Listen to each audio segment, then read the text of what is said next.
You know what's really interesting? What? That even though it's hot in Hawaii, soup's really popular. Interesting. Yeah. I bet Portuguese bean soup and oxtail soup are the most popular. Those are popular, but in my experience, the most popular soups has been Portuguese bean soup and clam chowder. Interesting. So I thought it might be fun to make some clam chowder right now. Let's begin. All right. So making clam chowder is very simple. It's a lot of prep, but if you have prep elves, then the work is a lot easier. And I have prep elves, so it's all done here for us. We're gonna start with bacon, and I'm putting bacon in a pan that I preheated. And what I'm gonna do here is I'm gonna sweat the bacon because I wanna take the fat to come out because that's gonna be part of the dish. Now while it gives you flavor, but I actually need the fat. Okay. Okay, so I'm gonna let this start to sweat. And while it's sweating, when it starts to sweat, we're gonna add butter as well. Okay. Now. You need both the fat from the bacon and the butter. Right, we're gonna have two kinds of fats here. Okay.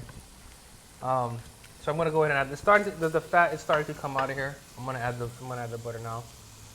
Now, one of the things I think is interesting is what I learned is that there are a couple of things that have to be present for it to be called a chowder. And those things that need to be present in the product to be chowder are a pork product, which we've satisfied with the bacon. Okay. It needs to have dairy. We actually satisfied it with the butter, but we're going to also add some heavy cream later. Okay. And the dairy and it has to have potatoes. ah. So we have all the things that are going to satisfy that. Now I have the bacon in here that's sweating with the butter.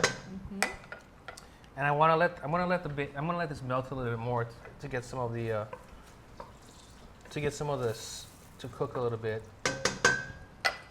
And then we're gonna go ahead and we're gonna add onions. Okay. So onions next. Yeah. You know, I'm gonna give this to you here. I have a present for you. It's the foil. Thank you. So I'm gonna add the onions. I'm gonna go ahead and add them actually now.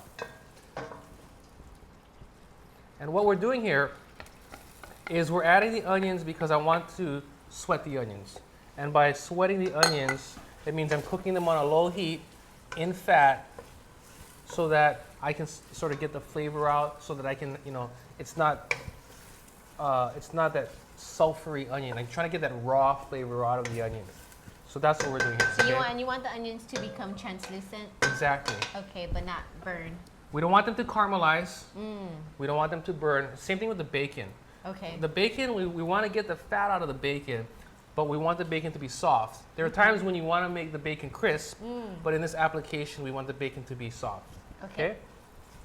So now we're just going to let this sweat a little bit, and we're going to let the heat kind of take its time and cook this thing out. It's starting to get translucent, and you can tell what's going to happen is the flavor of the onions and bacon it'll have a sort of that raw onion flavor, and then it'll start to get a nice, mellow, rich bacon, cooked onions, simmered in butter kind of going on. Okay. Does that make sense? Yes. All right. So I'm going to let it cook a little bit longer. We're pretty close. It's starting to get translucent, and I think it's starting to smell pretty good. Now, while we're waiting for this, the next thing that we're going to do is we're going to add flour to the mixture here, and we're going to cook that. And essentially what we're doing is we're going to create roux. And roux is classically butter and flour that's cooked together, and it's a thickening agent. So that's going to be used to thicken our soup, okay? So I want to add that in here. And what happens is, I guess on a microscopic level, I guess is the right word, is the fat that's in the butter and from the bacon is going to coat the little granules of flour. Okay?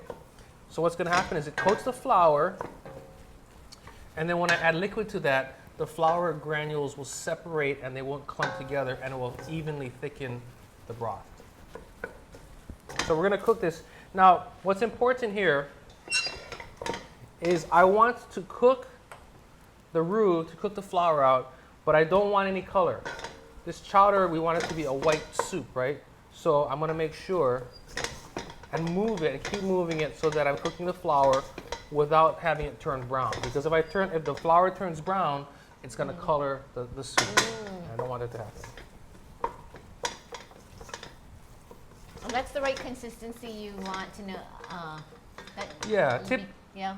typically, if you're making roux by itself, the consistency you're looking for is sort of wet sand. Now we're doing a method here that's sort of we're making a roux and we're cooking at the same time. So there are particles in here. It's a little bit thicker looking than that, but essentially what we would be looking for is the consistency of wet sand. Okay. Okay. So I've cooked the roux. We've sweat the onions, right? We've done the bacon, and now I want to add celery. And then I have some herbs in here. I have some garlic actually. Oop, you can throw that in. I have bay leaves that are going to go in. And then I have a little bit of thyme. Go ahead and throw the thyme in. And then I want to cook that a little bit. At this point, we have vegetables, right? We have bacon, we've got onions, we've got our roux, our flour roux mixture. And then we're going to go ahead and add the clam broth. Okay. So you want to pass me that broth? This is clam juice? It's clam juice, exactly. So this is going to be the base of the liquid for the soup, okay? So, and it's room temperature, so it's going to go into this. It's not hot. We're going to pour it in now. Here. And then I'm going to stir this up. And what's going to happen now is all that our roux mixture, our flour mixture, right, our roux and butter is going to blend into this. And I'm going to bring it up to a simmer. When it comes up to simmer, the soup will thicken because the flour will start to thicken the soup. And then we're going to let it cook. So at this point now, the broth has to come up to a full boil. I'll bring it down to a simmer, and then we'll be ready to move on to the next steps. All right, so it's come up to a full boil now, and I'm going to go. It looks definitely thickened. I'm going to go ahead and add potatoes in here. And now what we're going to do is I'm going to let this thing come back to a boil, and then we're going to cook it for about 25-30 minutes because now I want to cook the potatoes through. Okay. Now the nice thing about the potatoes is as they cook through, some of the edges of the potatoes will kind of come off, and it'll also start to help thicken the soup as well. So all of these flavors are starting to come together. So you'll know when it's done when you test the potato? Yeah, in about 20 minutes, I come back, I get a spoon, I'll taste them. And if the potatoes are tender, then I'm good to go. Okay. All right, so we'll cover this up, and we'll be back.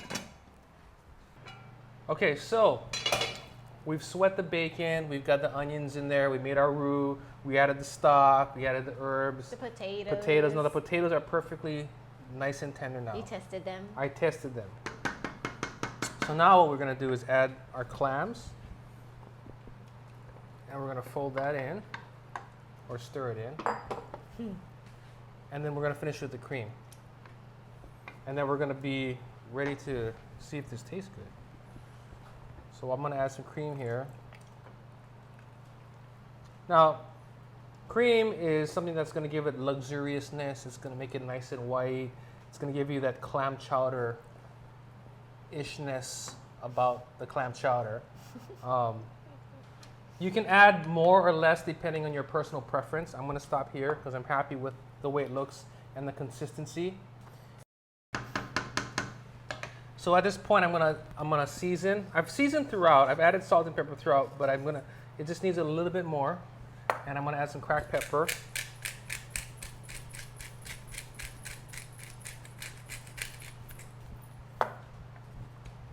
And we'll save that for when it's time to eat. Okay. Now the soup is technically finished. It's complete. And you could serve it. Now what I like to do really is if I want to eat chowder on Tuesday, I want to make it on Monday. And the reason why is while it tastes great now, but letting it sit overnight will really let the flavor develop.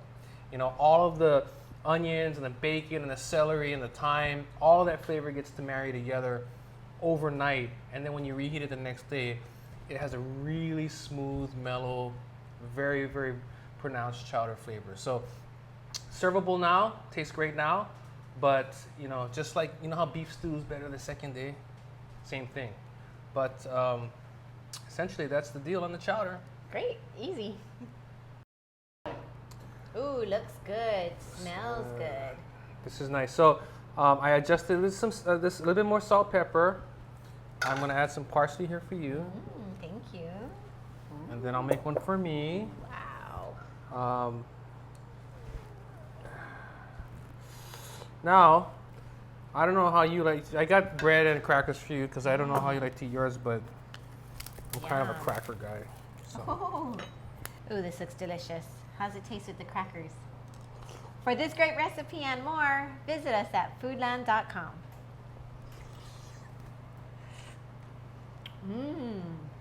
Wow. Great.